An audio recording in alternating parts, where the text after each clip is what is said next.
എനിക്ക് എൻ്റെ ജോലി തിരക്ക് ഉള്ളതിനാൽ ഞാൻ ഇന്ന് വരില്ല. ഈ സെൻറ്റൻസിനെ എങ്ങനെ വളരെ സിമ്പിളായിട്ട് ഇംഗ്ലീഷിലേക്ക് ട്രാൻസ്ലേറ്റ് ചെയ്യാം എന്നുള്ളതാണ് നമ്മൾ ഇന്ന് പഠിക്കുന്നത്. ഇതുപോലെ വ്യത്യസ്ത മലയാളം സെൻറ്റൻസുകളെ ഇംഗ്ലീഷിലേക്ക് ട്രാൻസ്ലേറ്റ് ചെയ്യുന്ന വീഡിയോകളെ നമ്മൾ മുമ്പും ചെയ്തിട്ടുണ്ട്. Translate Malayalam sentences into English എന്ന പേരിൽ ഒരു പ്ലേലിസ്റ്റ് നമ്മുടെ ചാനലിലുണ്ട്.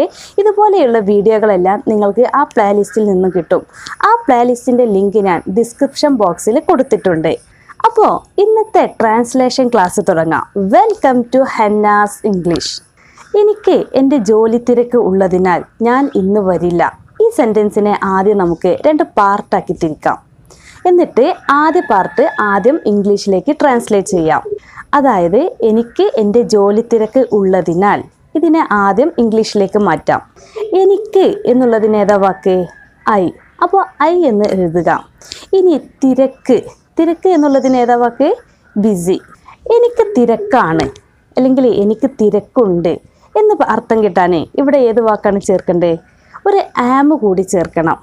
അതായത് ഐ ആം ബിസി. എന്താ അർത്ഥം? എനിക്ക് തിരക്കാണ് അല്ലെങ്കിൽ എനിക്ക് തിരക്കുണ്ട്. ഇനി എന്ത് തിരക്കാണ്? എൻ്റെ ജോലി തിരക്ക്. എൻ്റെ ജോലി എന്നുള്ളതിന് മൈ ജോബ്. എൻ്റെ എന്നുള്ളതിന് മൈ. ജോബ് എന്ന് പറഞ്ഞാൽ ജോലി. അപ്പോൾ മൈ ജോബ് എന്ന് എഴുതാം. മൈ ജോബ് എന്ന വാക്കിൻ്റെ തൊട്ടു മുമ്പിൽ വിത്ത് എന്ന് കൂടി ചേർക്കണം. അപ്പോഴാണ് എനിക്ക് എൻ്റെ ജോലി തിരക്കുണ്ട് എന്ന ഭാഗം മുഴുവനാവുള്ളൂ. I am busy with my job. എനിക്ക് എൻ്റെ ജോലി തിരക്കുണ്ട്. ഇനി എനിക്ക് എൻ്റെ ജോലി തിരക്ക് ഉള്ളതിനാൽ എന്ന അർത്ഥമാണ് നമുക്ക് കിട്ടേണ്ടത്. അതിന് ആസ് എന്ന വാക്ക് തുടക്കത്തിൽ ചേർക്കുക. അതായത് as I am busy with my job. എനിക്ക് എൻ്റെ ജോലി തിരക്ക് ഉള്ളതിനാൽ. ഇപ്പോൾ ഈ ഭാഗം മുഴുവനായി. ഇനി അടുത്ത ഭാഗം നോക്കാം. ഞാൻ ഇന്ന് വരില്ല. ഞാൻ എന്നുള്ളതിന് ഏതാ വാക്ക്? ഐ. അപ്പോൾ ഐ എന്ന് എഴുതുക.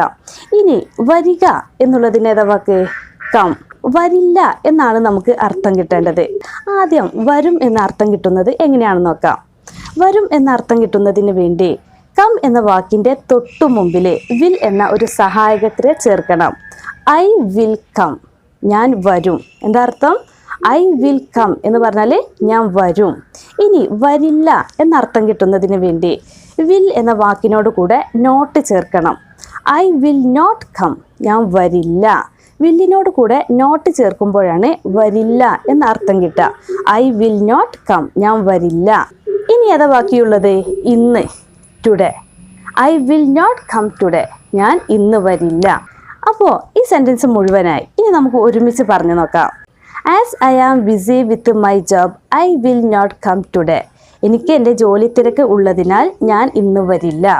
ഇനി ഇതുപോലെ നിങ്ങൾക്ക് സ്വന്തമായിട്ട് ഇംഗ്ലീഷിലേക്ക് ട്രാൻസ്ലേറ്റ് ചെയ്ത് നോക്കുന്നതിന് വേണ്ടി ഞാൻ കുറച്ച് മലയാളം സെൻറ്റൻസുകൾ തരാം. 1. നീ വൈകിയതിനാൽ നിന്റെ അപേക്ഷ ഞങ്ങൾ പരിഗണിക്കില്ല. 2. എൻ്റെ അച്ഛന് അസുഖമായതിനാൽ അദ്ദേഹം മീറ്റിങ്ങിൽ പങ്കെടുക്കില്ല. 3. എൻ്റെ ബൈക്ക് വളരെ പഴയത് ആയതിനാൽ ഞാനൊരു പുതിയ കാർ വാങ്ങും. 4. നിനക്ക് അടുത്ത ആഴ്ച ഒരു പരീക്ഷ ഉള്ളതിനാൽ നീ നന്നായി പഠിക്കണം. 5. നീ എൻ്റെ അടുത്ത സുഹൃത്ത് ആയതിനാൽ ഞാൻ എല്ലായ്പ്പോഴും നിൻ്റെ കൂടെ ഉണ്ടായിരിക്കും. ഈ സെൻറ്റൻസുകളെല്ലാം നിങ്ങൾ സ്വന്തമായിട്ട് ഇംഗ്ലീഷിലേക്ക് ട്രാൻസ്ലേറ്റ് ചെയ്യാൻ ശ്രമിക്കുക. ഇതിൻ്റെ ശരിയായ സെൻറ്റൻസ് ഞാൻ ഡിസ്ക്രിപ്ഷൻ ബോക്സിൽ കൊടുത്തിട്ടുണ്ട്. നിങ്ങൾ സ്വന്തമായിട്ട് ചെയ്ത് നോക്കിയതിന് ശേഷം ശരിയാണോ എന്നറിയുന്നതിന് വേണ്ടി ഡിസ്ക്രിപ്ഷൻ ബോക്സ് നോക്കുക. ഇനിയും ഇതുപോലെ ഒരുപാട് ട്രാൻസ്ലേഷൻ വീഡിയോകൾ വരാനുണ്ട്. കാത്തിരിക്കുക. പുതിയൊരു ടോപ്പിക്കുമായിട്ട് അടുത്ത വീഡിയോയിൽ കാണാം.